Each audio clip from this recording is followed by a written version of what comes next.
Hello, everybody. It's Mike Yao with Fire in the Head Productions, Savage Kingdoms, Red Sun, etc. So today's video is an update video about the Red Sun RPG that I'm working on, the tabletop RPG. Um, so my last video about Red Sun was, I don't know, 2 or 3 weeks ago, and I mentioned that I'm most likely going forward, and I wasn't really quite clear between Red Sun and Savage Kingdoms, the next edition. I'm leaning towards Red Sun, as I probably said in a previous video. Because I feel like it's a little more unique, and I just kind of need to distance myself from Savage Kingdoms from the last, because it's 3 editions. It's been going on for 10 years. I'll still run it. I still really like the game, and there are some fans out there, all 8 people or whatever. But still, those are fans, right? Hopefully, there's a little bit more than that. So most likely going through with Red Sun. I wish I could say 100% chance, but I'm not too sure. Like this year's kind of weird so far. Like trying to figure out what my acting schedule is going to be. I'm still waiting for that, and so probably should have made this video in a week or two when I was a little more clear. But anyway, it is what it is. So I want to keep touch base with you guys. So right now, Red Sun is probably going forward. I may kickstart it in May around my birthday. I kind of like to do the little cheesy way of doing like, hey guys, it's my birthday. Please kick in some money for this project. But hey, it semi works. If not, I might wait till September later in the year, where I can kind of figure out where this year is going. So far, it's been kind of weird. Not terrible. It's just been just kind of like I don't know. Maybe some spiritual, psychological stuff going on as well. But so in any case, so right now, just a couple of updates about the game. So now, so remember, it's a D8 game system, which I mentioned before. It's funny, every time I mention a die type, I always, for some reason, have to show everyone on camera as if no one knows what they are. So these are D8s for Red Sun. So Red Sun, you roll up to 8 D8s at any, that's the maximum you would ever roll. For example, if you have a strength of 3, which sounds low, but it's a very low scale system, which I like. I like when math is scaled down. Everybody that knows me knows I like scaled down math. I feel like high numbers are wasted. Always find that weird in video games. It's like, you got 1,000 points. And I'm like, can you just scale that down to 100, maybe even 10? Anyway, whatever, pet peeve. Not really a pet peeve. I think it's actually a realistic thing. I think anybody who's somewhat familiar with statistics and gaming in general and game flow would most likely agree with me about how to scale numbers down. Not so far down to where they're no longer meaningful, because then you have the opposite problem of having high numbers where they're not meaningful either when they're just giant. Scale them down to something appropriate. So anyway, what I was getting at, for example, strength 3, and say you have the brawler talent, which gives you another D8 whenever you make a strength check to brawl. You also use agility for brawling as well. Either or. So you would roll 4d8 to see if you succeed at that task, and that's quite as easy as it is. There are defense. The only thing that's different is that there are defense ratings from 1 to 8. Who would have thought on a D8 system? And 1, 2, and 3 are really just kind of hand wavy. 3 might come up occasionally. In fact, I think the last playtest session that I ran, there was even a difficulty rating 3. I think one character was incapacitated and fatigued or something, and so suddenly his defense was 3. So that's like the lowest I've ever seen a difficulty rating. In this case, a defense rating. Same thing. Reason why it's still a DR, right? It's almost like that was planned. So, and you're trying to hit a difficulty rating typically between 4 and 8. Obviously, the higher number, the more difficult it is, because it's harder to get higher numbers on multiple dice, right? So if you're rolling 3d8 and the difficulty rating is 5, chances are about a 50% chance you're going to get 3 of those, or well, actually it's a little less, 33%. Anyway, whatever. You see what I'm saying?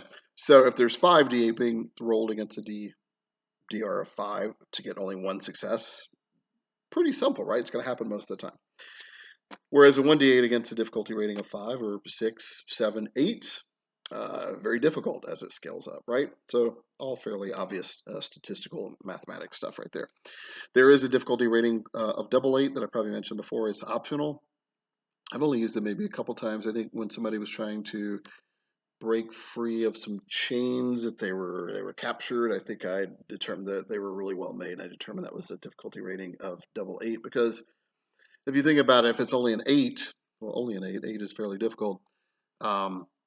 there's still a 1 in 8 chance that you could break out of these chains. So like, why would your captors put you in these chains that are that kind of iffy, right?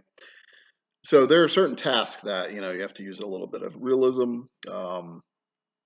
When you're game mastering, as anybody knows who runs these type of games, you do use a lot of realism. There's always this pushback stuff about it's fantasy and there's no realism involved. Sorry for the voice. Uh, but it's all based in that. It's all grounded in that. Otherwise, why are we swinging long swords and thrusting with spears and using shields, right? Why aren't we using Lollapaloozas or scabblebacks, right?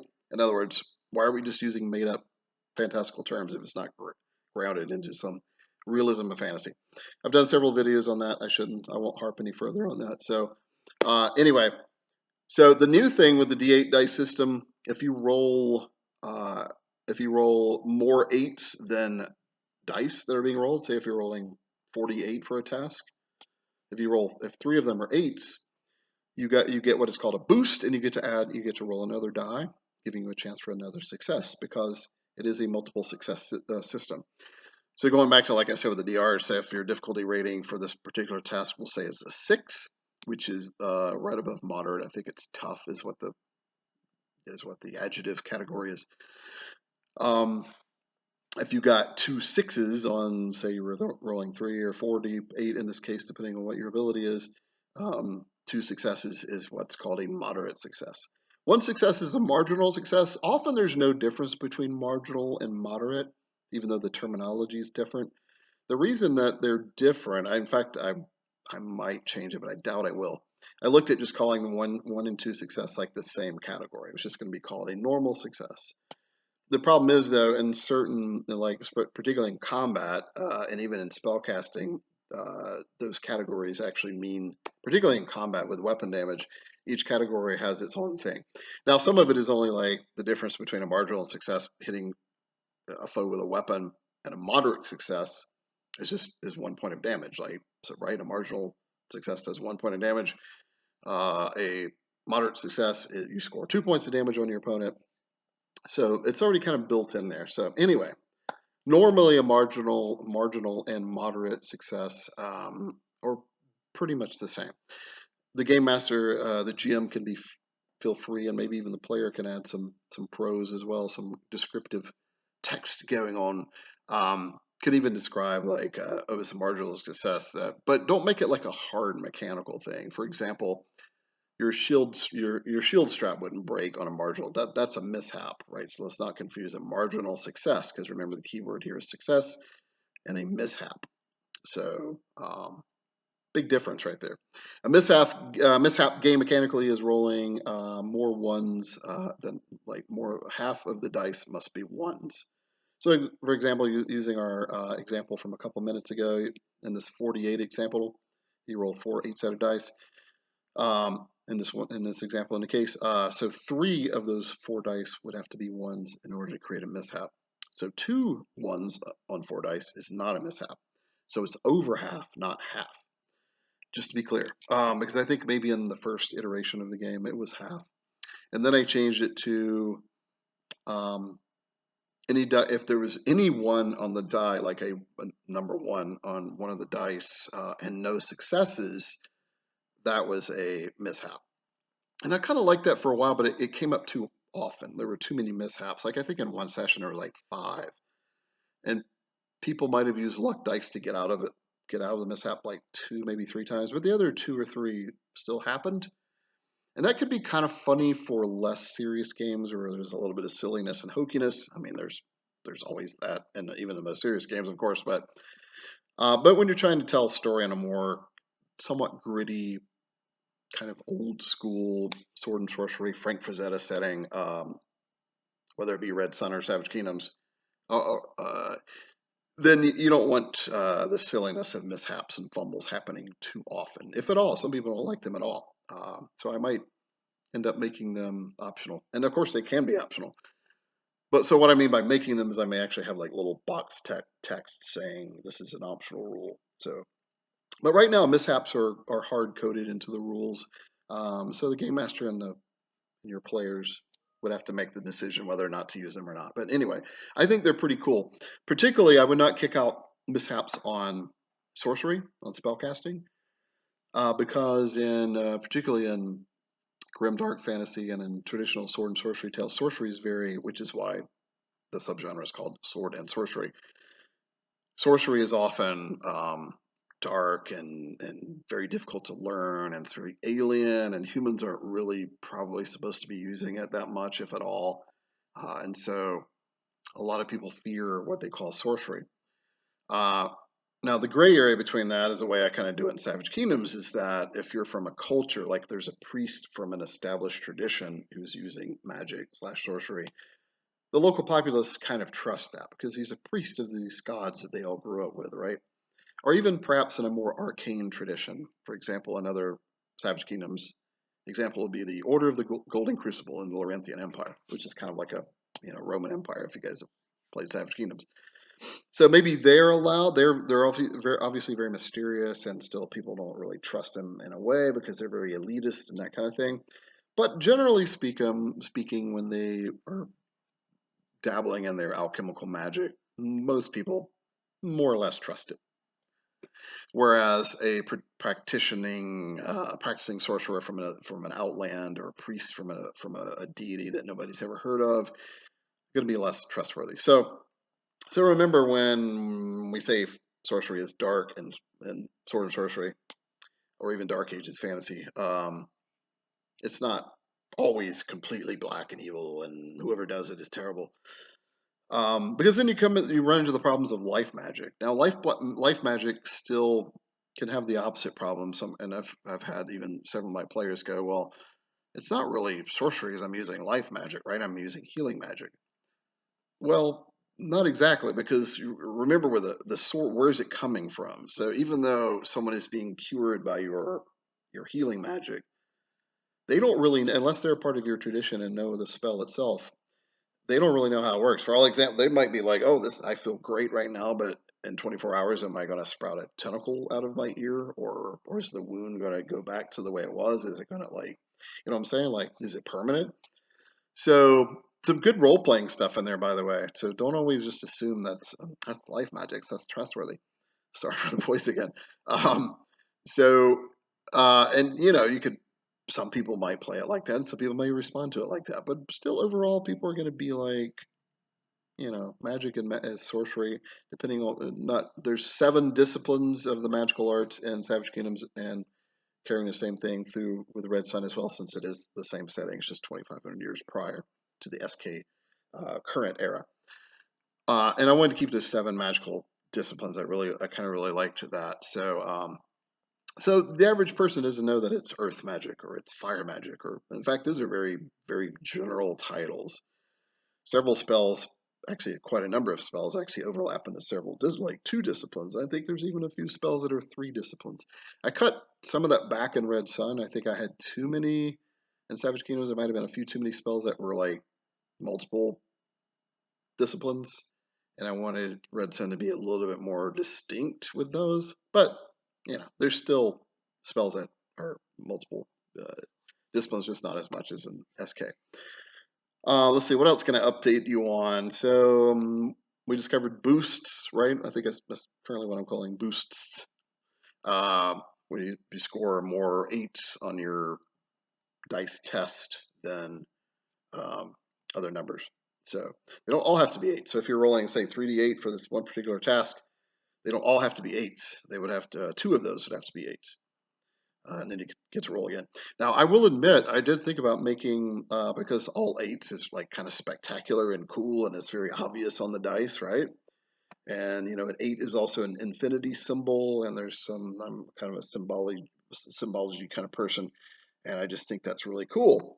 Meaning that it's infinite, meaning that you explode, that it boosts, and you roll another die, right? And I might go back to that, but the problem is like all 8s, especially if you're rolling 4 or 5d8 or 6, God forbid, really, really low chance you're going to get all 8s. So you're obviously going to get a better chance of getting mostly 8s instead of all 8s. I guess that's pretty obvious, but we'll see. Maybe I will. I don't know. Or maybe I don't want to do yet another special thing with the dice. So if they're all 8s, then this thing happens. Because already we have 4 things going in the dice roll. And I posted this in like the Red Sun Facebook group. that they're storytelling dice in a way. So I'm normally not a dice pool person. I know I mentioned this before. I kind of, always kind of grew up with a straight D20, not only in Dungeons and Dragons and Pathfinder, but in Savage Kingdoms, which uses only a D20. However, as I've gotten a little older, more experienced, and as you live life, you go back and forth between things. You have different phases in your life, and the dice pool, when done correctly, or at least less annoyingly and less gimmicky, can be really cool. So what I mean by storytelling dice, these 5d8 that I'm going to roll right now, say for example, I'm doing a task in Red Sun that I get to roll 5d8 for. Let's say it's I have a 3 agility, and I have the Skulker talent and another talent that gives me a boost to stealth. So that would be 5, right? So I'm going to roll these here, right here off camera. I get a 6, 4, 3, 5, and 2. Wow, 2, 3, 4, 5, 6. That's a straight. That's awesome. I should go to Vegas right now. So that means nothing. There's no straights in the system. But anyway, we'll say the difficulty rating was 6 for what I was trying to do. So I only got 1 success there out of the 5. I got 1 6. That's a marginal success, meaning that I accomplished what I was doing. But again, storytelling wise, you can say that you had a little problem. You were climbing the wall and you snagged your boot on something, or it's just supposed to be for flavor. Don't make it a mechanical thing, because again, that's what mishaps are for. But within that dice roll, so this is why it's important to roll all dice at one time in Red Sun instead of one at a time, like I used to like to do when I had to roll multiple dice. I'd roll one, which is, I don't know why. So roll them all at one point because they tell a story. So not only that, those 5 dice that I roll, am I looking for 6s, right? Because in this case, the difficulty rating was 6. So whatever I think I said it was a stealth thing, right? I'm also looking, are there any 1s? There's no 1s. Are there any 8s? There's no 8s. So from that one dice roll, we kind of checked on 5 different things, or 4 different things that can take the story in different ways, which is why I really kind of like the system. So the thing we learned from that last skill test, they're actually called skill test. I know we just call them rolls kind of flippantly, and Savage Kingdom, we just called them skill rolls. But I've named them tests in Red Sun, and I know that sounds like whatever, Mike, who cares? But the word test to me gives it more gravitas. Like, in other words, we're going to roll less probably on Red Sun, a little bit. I probably still have people roll a little too much, but I don't know. It's pretty close to being what I think should be about right. So instead of just doing a roll, we're just flipping like, oh, yeah. We're doing a test, and I think it also reminds people that, oh, I have 2 weapons in my hand. Why do I know I get to attack twice instead of the one time, like it says, Mr. Mike?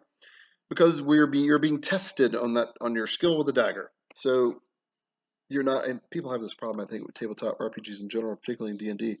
They associate with how many times you make an attack roll is literally how many times your character's attacking. That is not true. Depends on your character's fighting style.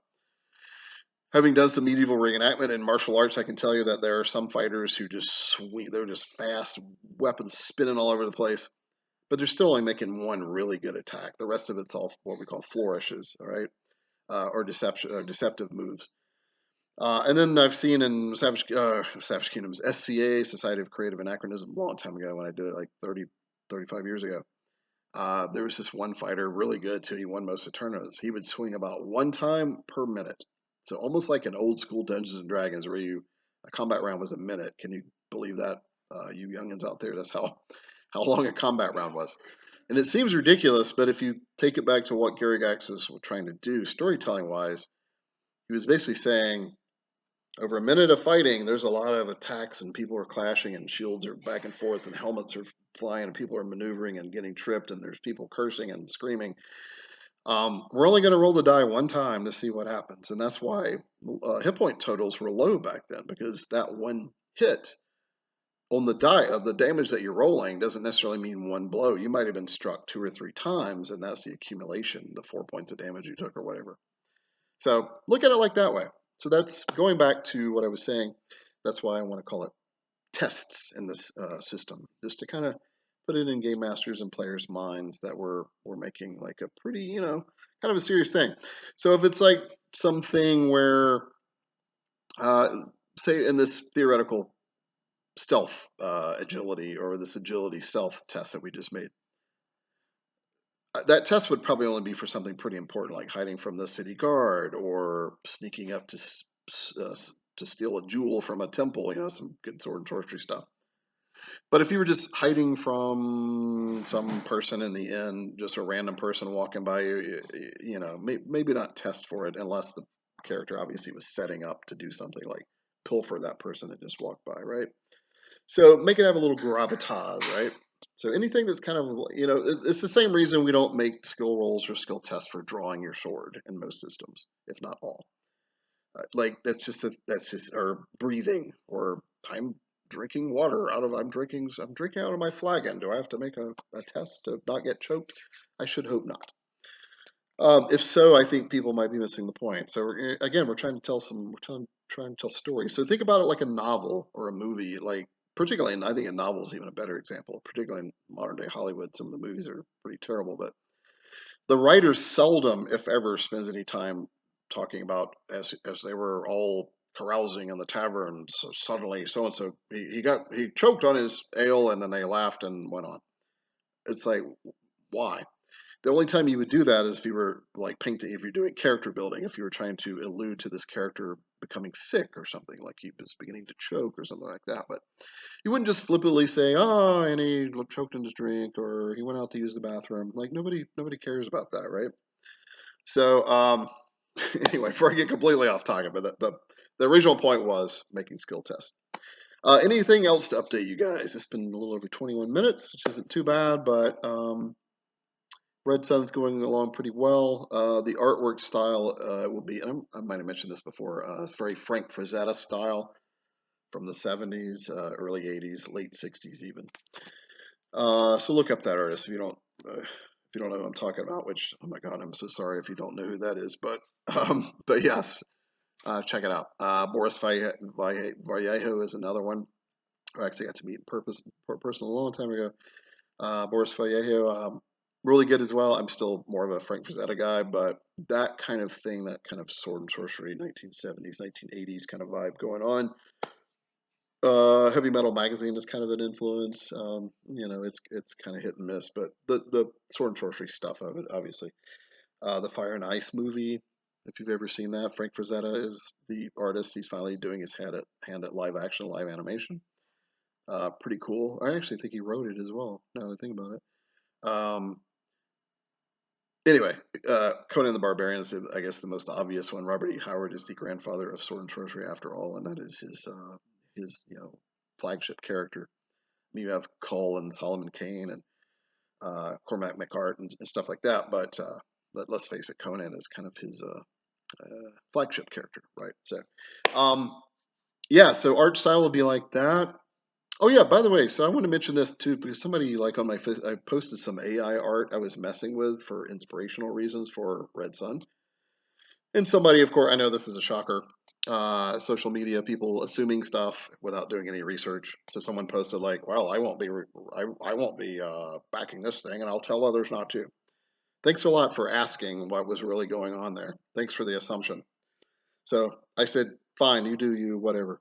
Um, had they bothered to ask and be a mature adult human being and actually asked me what was going on, I would have said like I'm using AI art for like literally what I just said 45 seconds ago for inspirational reasons. And also it's fun. I just kind of discovered it and I started working with it and actually have gotten like semi okay with it. So it's just kind of a thing, right? I didn't say I'm going to publish the art. The thing is not even published yet. So why would there be published art? And why would I publish it publicly on my Facebook page? So think before you post stuff, guys. All right. Okay. That's my little public service announcement for the day. So I'll just leave it with yeah, it's going pretty well. We've play tested some stuff with like my younger D&D youth kids that I run D&D for. Some of them, especially the older ones, like Red Sun a lot and Savage Kingdoms even as well. So they're kind of digging it so far. And at that age, they can give you some pretty brutal feedback, which is awesome because they don't really have the adult filters that we do. Now, granted, they don't have the life experience and the skill that we do, but a lot of times they will speak more openly, like where an adult might like be like, "Oh yeah, that was pretty cool." A kid might be like, "Oh, that was terrible, Mr. Mac. That's a little part of the game." So yeah, I appreciate that. It's really awesome. So it's really cool to have. So just a note for all of you game designers out there, make sure when your playtest group are more than just your peers. Like use 12-year-olds to 80-year-olds to 50-year-olds to whatever, and people from different walks of life if you can. So because they're all gonna, not necessarily always, but often give you different types of feedback, and you can average all of that together to make a really good assessment about what needs to change with the game or what's good with the game or whatever. So, all right. So look for Red Sun to maybe kickstart in May. I wish I had more, more uh, decided information. Uh, Maybe September. But anyway, hopefully sometime this year, Year of the Dragon. Once I kind of get stuff sorted out and figure out what's happening. So stay cool. Thanks for watching, everybody, and I'll talk to you again soon.